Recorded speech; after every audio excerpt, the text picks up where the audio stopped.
अस्सलामुअलैकुम। एक और नई खबर के साथ मैं हूं मोहम्मद इश्तियाक कादिर। आप देख रहे हैं मेरा यूट्यूब चैनल जनाब सिटी न्यूज। आज एक बड़ी अहम खबर से आपको आगाह करता चलो। यहाँ पर हुकूमत को मौलाना फजल रहमान ने एक बड़ी धमकी दे डाली है और उन्होंने कहा है कि अब इस्लामाबाद चलें।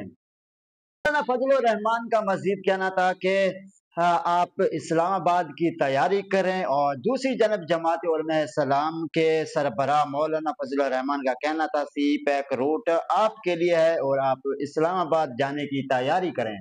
तेरा इस्माइल खान में मुफ्ती महमूद कॉन्फ्रेंस खिताब करते हुए उन्होंने कहा कि पार्लियामेंट की अहमियत अब खत्म हो चुकी है।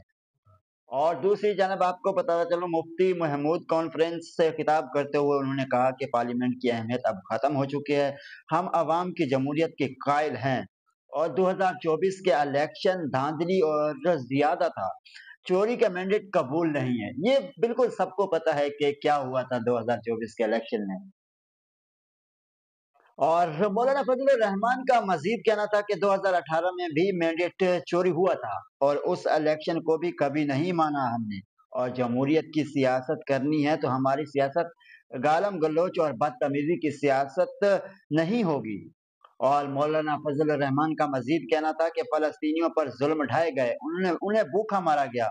क़यादे आज़म ने इसराइल के बनने पर उससे नाजायज रियासत करार दिया गया। बिल्कुल ये सही कहा है कि उन्होंने जब इसराइल की रियासत बन रही थी तो वो एक नाजायज रियासत है। अब भी हम एज ए मुसलमान यही कहते हैं कि अब भी वो नाजायज रियासत है, रहेगी, कभी वो रियासत नहीं तस्लीम करेंगे एज ए मुसलमान। इस तरह की वीडियो देखने के लिए हमारे यूट्यूब चैनल जनाब HT न्यूज़ को सब्सक्राइब करें और बेल आइकन लाजमी करें क्योंकि हर आने वाली वीडियो आप तक पहुंच सके।